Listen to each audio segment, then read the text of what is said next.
I'm Aryeh Schwartz along with my co-host Rachel Galligan, and welcome to the Winsidr show where it's all about the W. The WNBA has released its schedule today, so yeah, the season is here.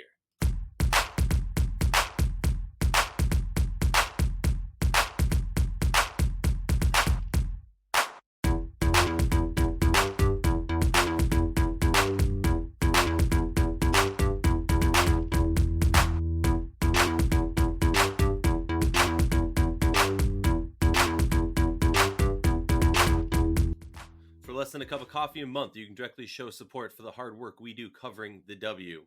Patreon.com/Winsidr to show your support.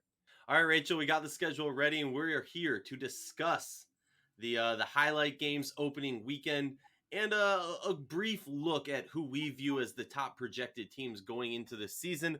Rachel, I know you've been busy with all the AAU and kind of formulating the future of women's basketball. So I tip my cap to you. How have you been? How are you doing?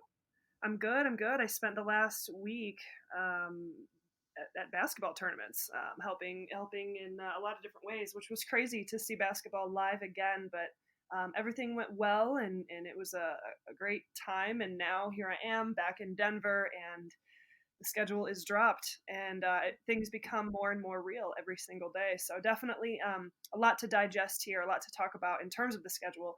But I'm happy to be here. I'm excited that we continue to get news every single day. I know it's been very very bizarre, very different. We feel like there's been a huge lack of news, but just being patient with the league and being patient with this entire thing, I think is really important for us to keep in mind. And so, yeah, I'm thrilled. I'm happy to be here. All right, well, let's break it down. Opening weekend, specifically opening day, the first game of the the WWE, no, of the WNBA season for 2020 is the Seattle Storm at New York, and obviously at is whatever, um, because we're all in the bubble, so there's no home court advantage. Although it will be interesting to see if the league pipes in specific, home court advantage noise for one team versus the other. If they like that idea, they could run with it. It's going to be the first time that we see Sabrina Ionescu going up against a powerhouse Seattle Storm team, 12 p.m. Eastern on ESPN. And Rachel, like we were talking about before we hopped on this pod, it's kind of a passing of the torch game, and I like this for the first game of the season to get New York and Seattle having one of the premier, if not greatest, point guards in WNBA history, in Sue Bird, going up against Sabrina, one of the most hyped up players most hyped up player from the draft class, but one of the most hyped up players we've seen in a long time.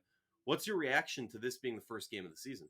I love that this is the first game. I think you said it. You hit the nail on the head about like kind of this passing of the torch, if you will. But I also like to call it kind of getting thrown into the fire, if you will. I mean, it's been really hard to do any sort of predictions or preseason, rankings. Things like that are difficult because we still don't have a ton of information. But we do know that Seattle has got to be in the top two of discussions in terms of favorites this year. At least for me, they are, because of who's coming back, because of who's there. And I think obviously New York, one of the most hyped up teams in terms of just everything they have going on. But yes, the Sabrina factor is largely at play here. We're going to get into this a little bit later as we talk about some of those national televised games, especially with ESPN. New York, is really going to be highlighted a ton this year. And I mean, I have to say she has a pretty large part of that, to be honest with you. So I think that's a great game. I think like you said, being thrown into the fire, having Sabrina go up against Brianna Stewart and Sue Bird, and I mean, this is the best of the best, and so I think that's a great way to kind of kick off two teams that get a lot of hype in their own ways, and are going to really set the tone for the rest of the season. Yeah, it's going to be an exciting one. I'll just throw it out there. I expect Seattle to dominate, 30-point win, calling it now. I know. Nah, whatever. Yeah. Maybe I shouldn't be that mean. They got some rust too. We'll get back to that later. The next game of opening day is LA at Phoenix. And that's a 3 p.m. Eastern time on ABC. I like seeing national televised games and having all of these opening highlight games on national television.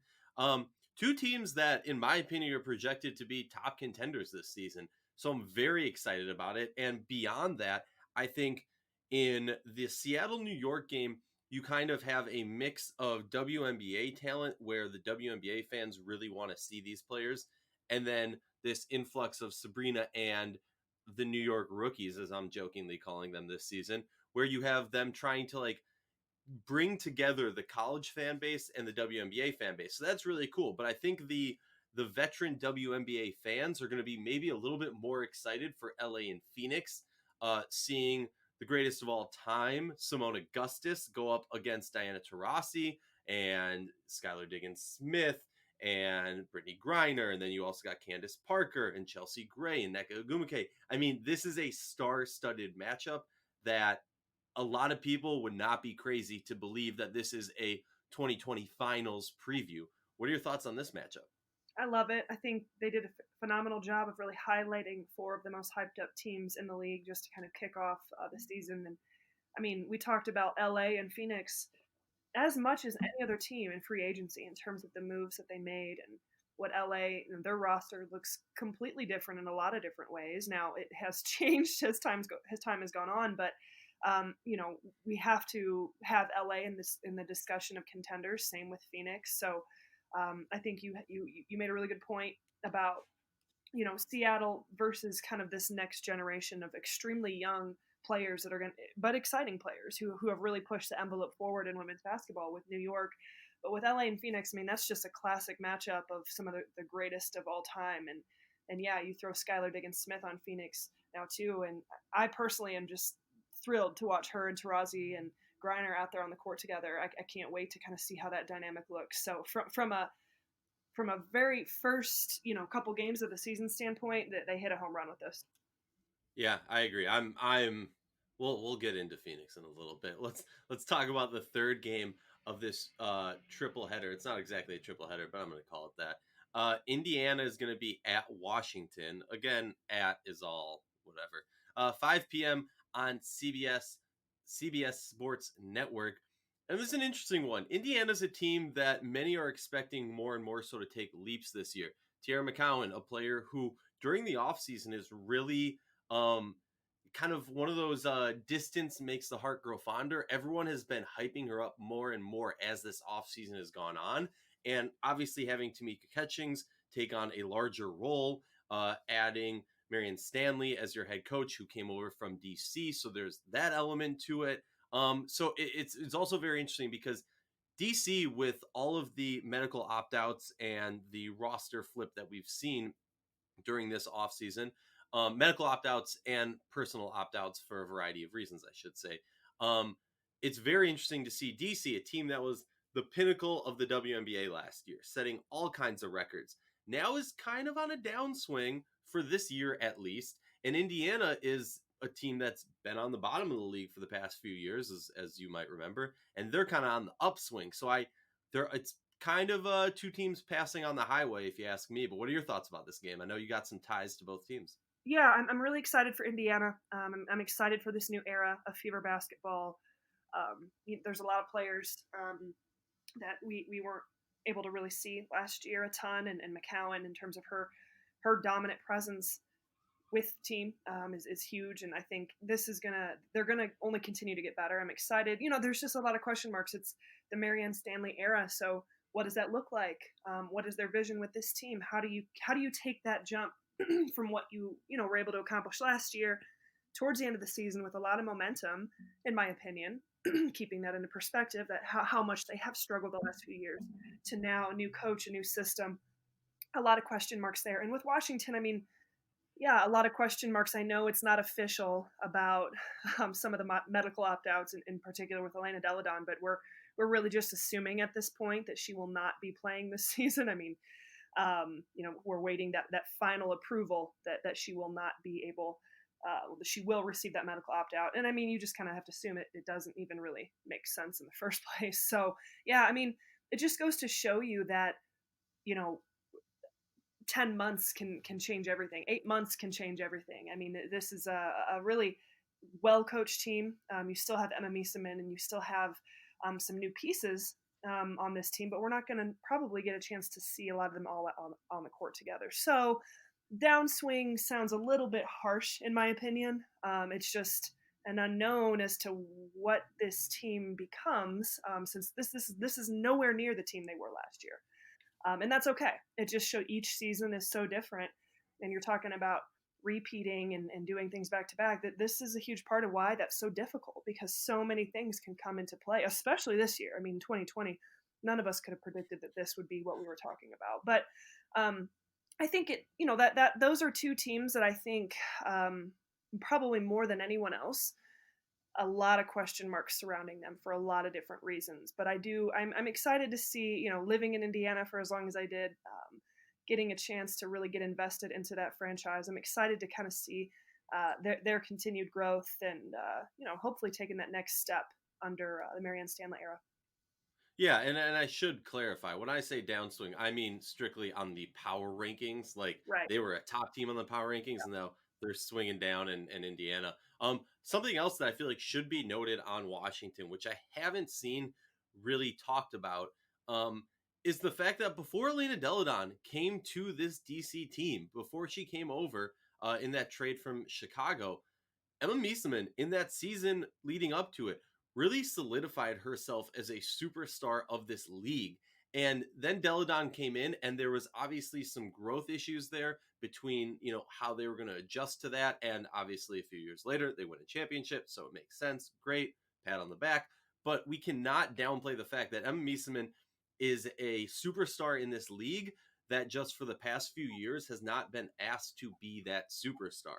So keeping that in mind, I do think that maybe we're not giving enough credit to DC, but that's just something that I feel like a little WNBA history lesson that hasn't been brought up enough in regards to this. Yeah, yeah, and Um, just to add one more thing, I think we have to put her in the conversation for potential MVP candidates, just based on what we know she can do, um, yes, and kind of what, how she finished out 2019. I mean, she has to be in the discussion, at least to me. yeah, no, and honestly, that's an eye-opening statement for me. I don't think it's a hot take. I think thinking about who could possibly be the MVP of this season, there's a lot of questions, especially considering the fact that, and we'll get to this, it's a slightly condensed schedule to some degree. When it comes to the MVP race, I think there's a lot of question marks.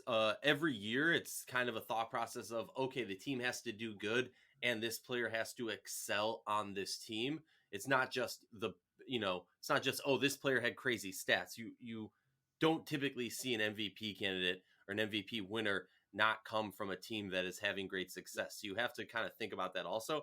But I do think Emma Mieseman should be in that discussion of a possible MVP candidate. Mm-hmm. Let's talk about key games. I know a lot of fans, a lot of people, heck, even in the Winsidr staff Slack, it's been chatted a bunch about.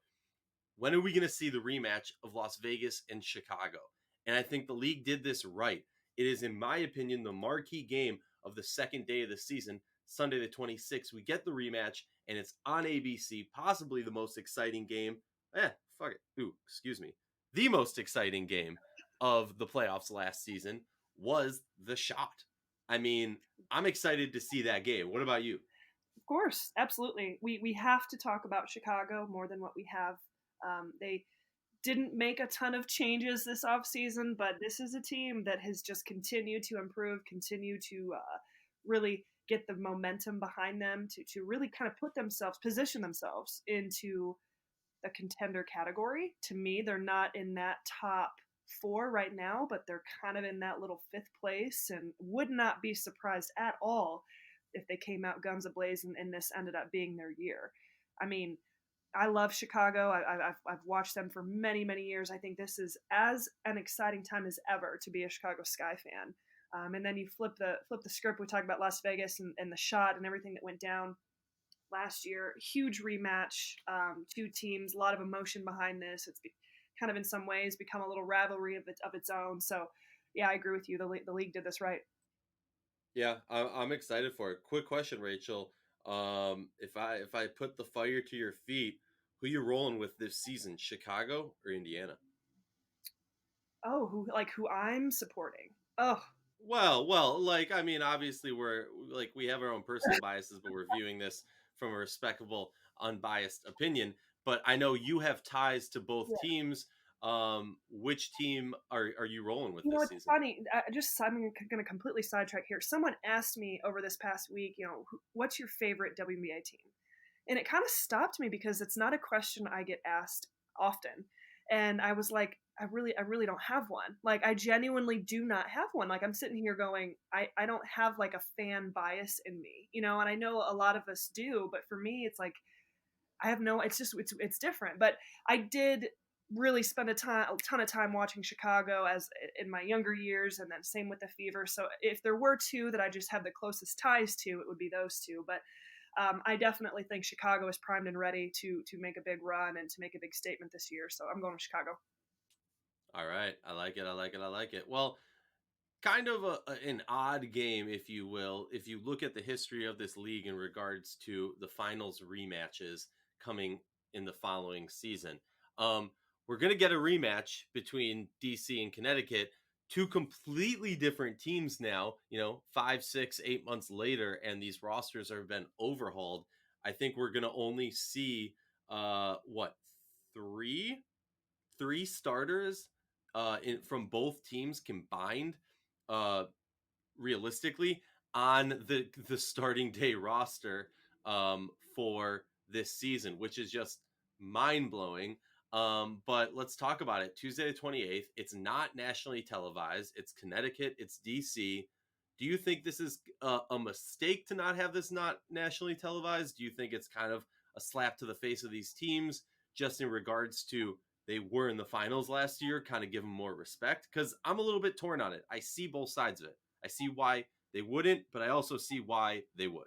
I mean, I want them all on national television, so I think it's a slap in the face when it's not. But let's be honest, there's a ton of games that are taking place here in a really condensed amount of time. So I understand that decisions need to be made. I don't necessarily see it as a huge slap in the face, but I guess I'm kind of with you on this one. I can see it both ways, but you know, unfortunately, we're at a point right now where those decisions have to be made, and we can't, at least at the beginning of the season, have everything on national television.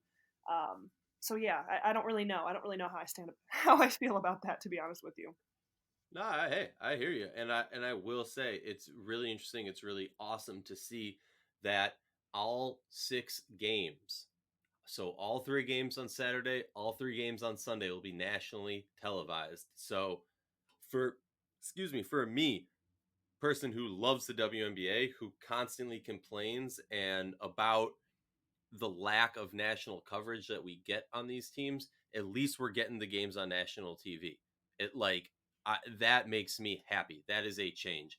Let's talk real quickly. I'm going to do a quick game breakdown of what we know as of now. I should put an asterisk. I know everyone's talking about asterisks for this season, but this asterisk is going to be that my understanding is if you look at the schedule currently given, ESPN and ESPN2 games kind of stop a little bit down the road of these games. So not even, halfway down the season, or maybe right around halfway down the season, we see the ESPN games kind of stop. My understanding is that will be reevaluated, and we should expect at least some more ESPN2 games on the second half of the season. So fear not, WNBA fans. Let's break it down. According to my count, I'm no mathematician, but according to my count, we have 6 games on ESPN. We have 15 games on ESPN2. We have 2 games on ABC. And on the CBS Sports Network, we have, count them, 40 games. Now, if you want to talk about what teams are getting a good amount of national coverage in that regard, Seattle's getting 2 ESPN games, 3 ESPN2 games. New York is getting the most ESPN games with 3 ESPN games. So, if I did my math correct, and I apologize if I did it wrong, New York is on half of the ESPN games. All right, they're 3 out of 6, and then you got two for New York on ESPN2. Rachel, how many games is Dallas getting on national TV? 10 national TV games for Dallas. I like that. They're a team that's kind of flying under the radar. They got a lot of young talent, a lot of talent that's built for the future of the W. I'm excited to see what this team can do. Talking about kind of the teams we've grown accustomed to seeing on ESPN and ESPN2. Minnesota's getting an ESPN game. They're also getting a couple ESPN2 games. LA's getting an ABC, an ESPN, and 4 ESPN2 games. So I'll be honest, I did not count out how many teams are getting the CBS Sports Network games because there's 40 of them, and that was just a lot for me to do. So I took a sick call for that one. I mean, let's be honest. I was really excited with the whole CBS Sports Network, release before 2019, and then I realized how difficult it was actually to kind of find it. So I can't blame you on that one because it's not something that is necessarily that easily accessible, at least for me. And I'm one of those that's constantly scouring, different avenues to be able to watch women's basketball. But getting back to just kind of let's talk ESPN. Let's talk ESPN2. Let's talk. I don't know. Well, wait. I don't know if I should say this, but I did find an illegal stream. I probably shouldn't say that publicly, but I did find a CBS Sports Network illegal stream last year. It's probably taken down by now because I shared it with so many people. But yeah, sorry. Well, I mean that was yeah. I mean that was really helpful, but that's kind of, I the CBS Sports Network. That's great. There's gonna be 40 games on there, but we're all living in different regions of the country, and it's extremely difficult, especially in the days of Roku and Apple TV and logins, and it's really hard. I mean, it's hard to be able to see these games, and the illegal live stream. I remember that. I remember you talking about that. But I do think that the fascinating thing to me that the ESPN main channel, getting 3 New York games on there is just mind-blowing to me. I mean, it's absolutely mind-blowing. I mean, on one hand, I understand it.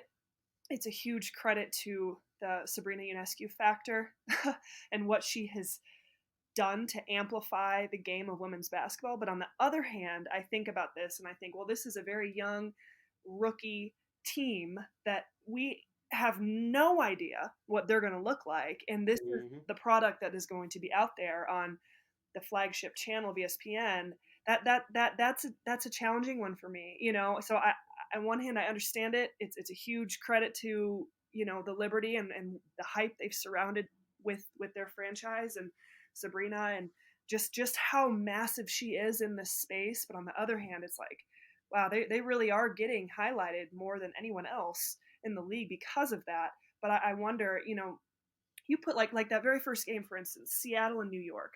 I mean, we all can agree, just given the makeup of these teams, that Seattle, more than likely, if they're clicking on all cylinders, which who knows, it's the first game of the season, should run New York out of the gym by 30, like you said. And is that the type of representation we want to have of the league? From a competitiveness standpoint, I don't know. Maybe I'm analyzing it too much. Maybe I'm being too critical. I like to look at things from multiple lenses, but I'm curious your thoughts about New York getting the most ESPN views. For someone who prides himself in hot takes, in my older days, I've found myself more and more troubled by making hot takes because I do see both sides of it. Like, there was a debate on social media not too long ago in regards to NBA 2Ks, or I like to call it WNBA 2K. And if they're going to make a cover for the WNBA, who should be on it? And a lot of people were saying Sabrina. I kind of go from a different camp. I understand why you would want to do that, but for me, she's only the alternative cover. And similarly, I mean that for the ESPN coverage of her. Should she get some attention and some ESPN coverage? Yes. I know in the past few years, New York has not gotten any ESPN coverage in that regard, and it is a huge market. So I get it. It's Sabrina plus New York market. I completely get it. That being said, I would have liked to see some other teams get that.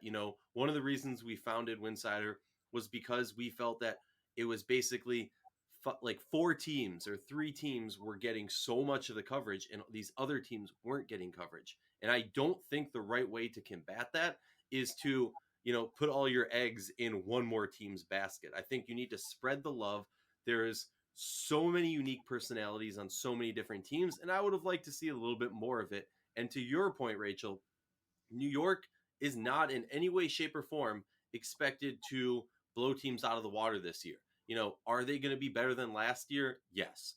Are they going to be a team that's super young and have a lot of growing pains? Yes. Is there a possibility that this team surprises us all and rallies behind Walt and just, trucks through the season and wins a championship? It's possible. I'd put my money that it doesn't Let me happen. stop you there. Um, Why, what, why would they be better than what they were last year? I mean, they could finish with the same, a very similar record, in my opinion. It's a completely different team, completely different setup, completely, it's a complete unknown. This is the biggest rebuild that the league has this year, in my opinion. So like, yes, I think we're looking at them as better in terms of where the franchise is going, down the road. But this is bare bones rebuild of a bunch of new people coming together, trying to build something, and think about who you have to go up against. So I question that. Sorry, I just had to interrupt you there. no, first of all, I love that we're back to disagreeing. It was a nice honeymoon, Rachel, while it lasted, I but know. we're back at the WNBA season, and now we're back at disagreeing. No, I hear what you're saying there, and I do agree with that. So I guess my view is when I'm saying this team's going to be better, I'm not saying that's definitely going to be reflected in the team ranking or the win-loss column.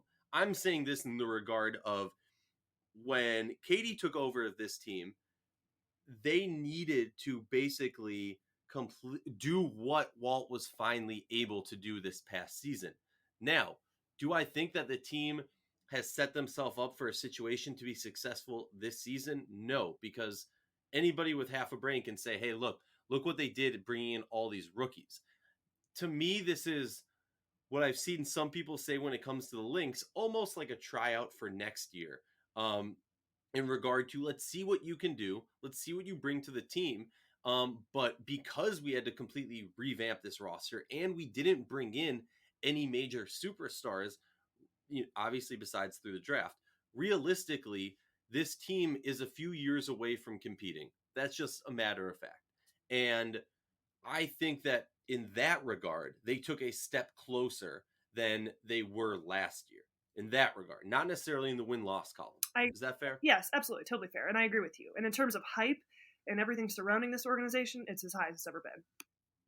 Oh, and the I don't even know what color, green or blue or whatever that is, Oh, their uniforms but that are the best in the league, hands down, ooh I like it. hands down. I mean, I still completely, and I'm just gonna say it, hate Nike for not getting creative and like having unique jerseys for all the teams. Like, stop with this cookie cutter jersey where we just paint different colors on it. But the New York colors are just fire, like just straight It's up perfect. fire. The sea foam, and I like that sea There you go. foam, blue green, whatever it is. Yeah, yeah, I'm with you on that one. We can agree. They by far have the best jerseys, color, scheme in the entire league, hands down. All right. Well, last thing about the schedule before we talk very briefly about top team expectations in mine and Rachel's opinion, or Rachel and mine opinion. Rachel, talk to me about the schedule, kind of the condensed schedule. I believe there's going to be every game day will have 3 games. What are your thoughts on that? Yeah, I mean, it's a lot in a short amount of time, and I'm not telling anybody anything that we didn't already anticipate. I think now that it's out and we can really dissect it quite a bit, there's a lot to kind of take in. I mean, it seems like from July 25th to the end of the season, we got something going on every single day. Really, we're playing every day.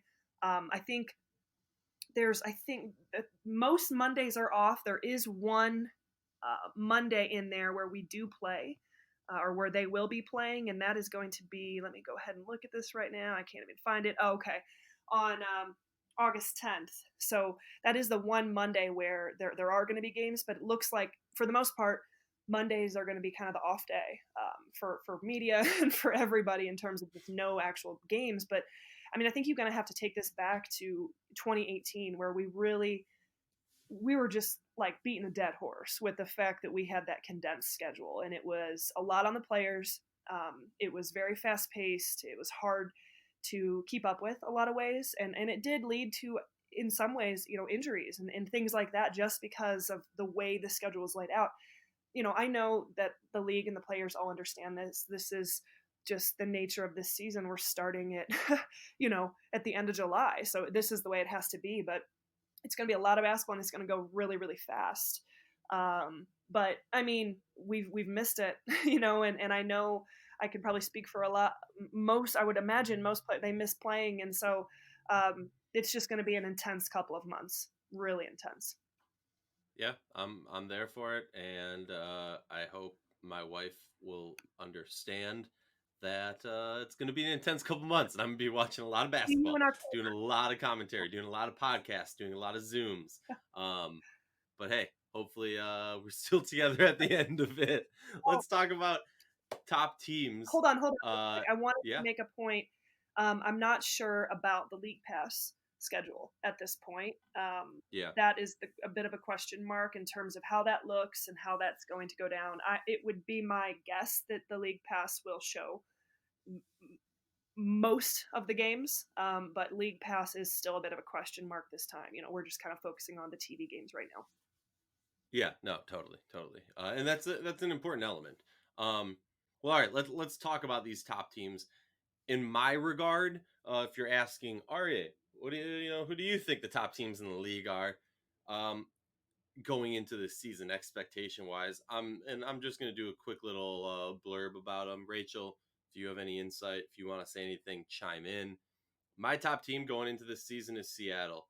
The addition of Ezzy to this already stacked team, my way too early favorites, definitely. There's obviously questions of health. Their arguably two best players, two of their three best players are coming off of injuries. How's that going to look for this team? But let's assume everyone's healthy. I don't see how this team isn't in the WNBA finals come end of the year.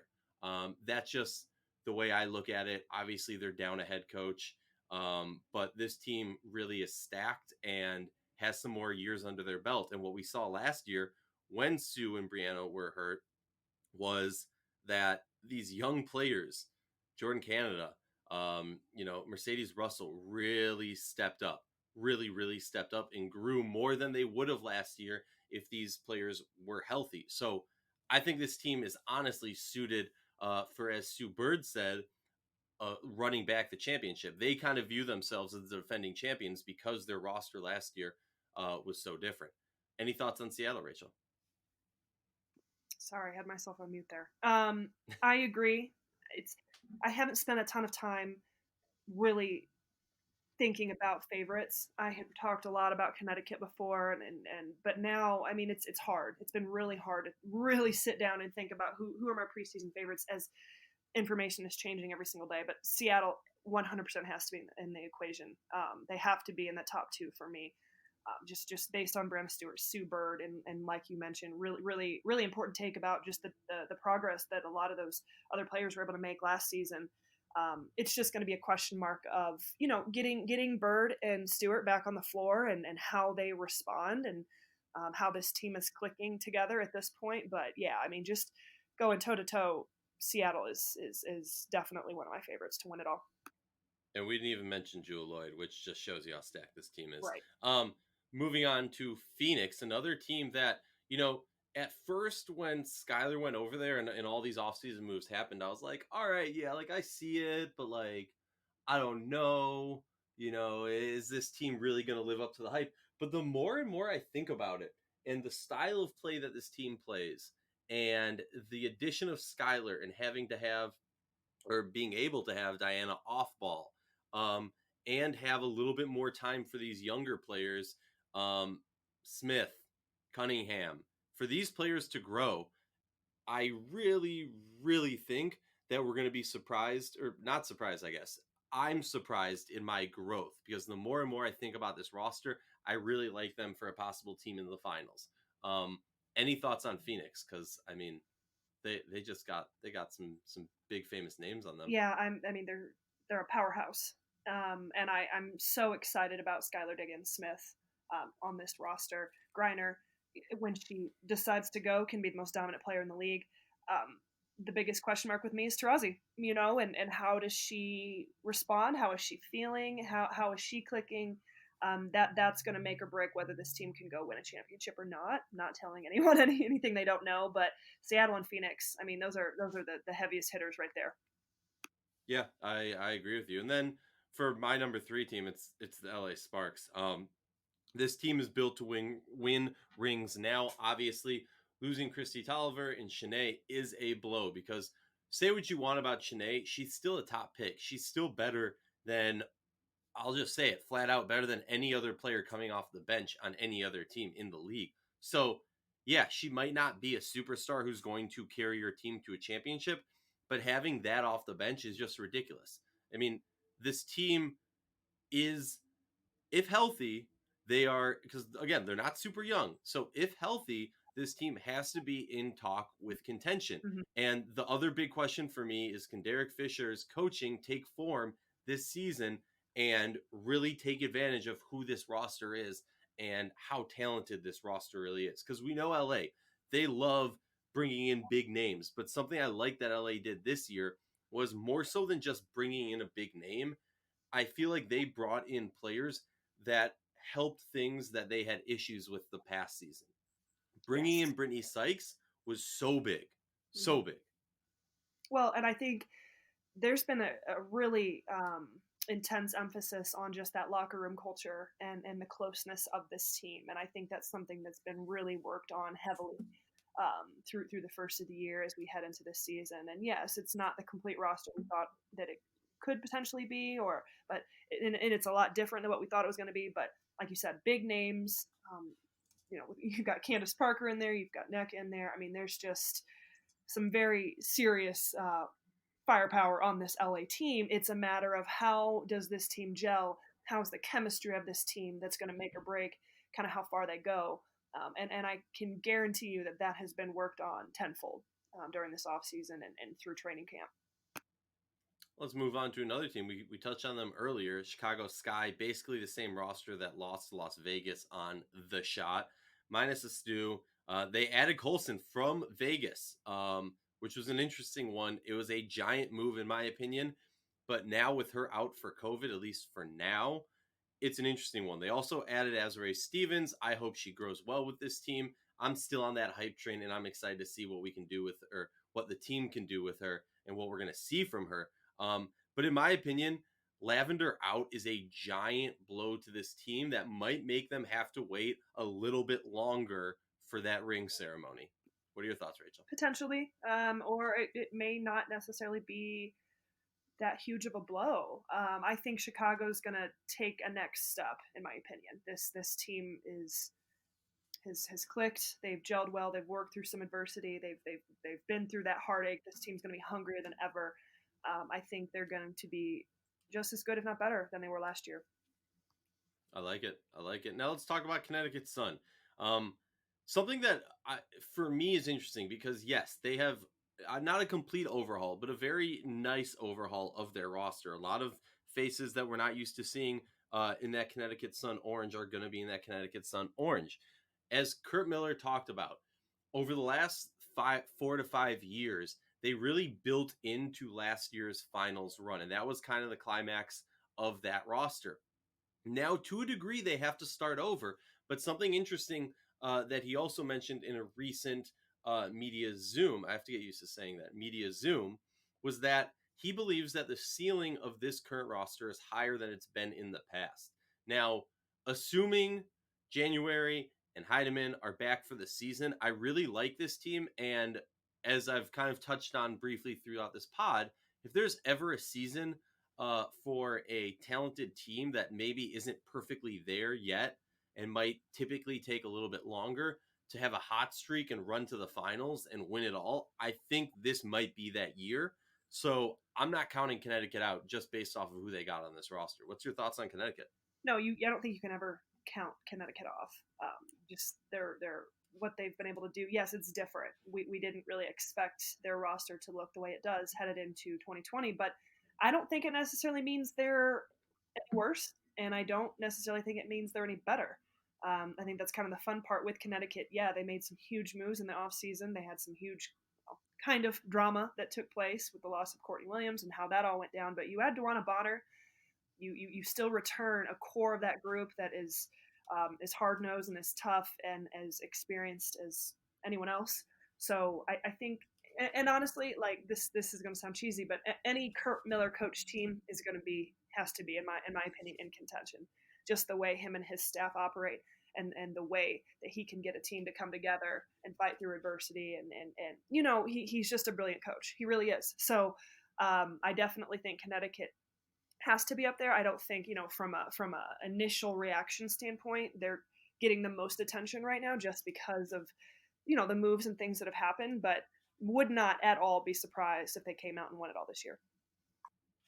Yeah, hey, I agree with you on that, and we got a lot more content to be coming out with once things start getting rolling. So I'm very excited for the season. Rachel, I know you're excited for the season, but as we always say, for less than a cup of coffee a month, you can directly show support for the hard work we do covering the W.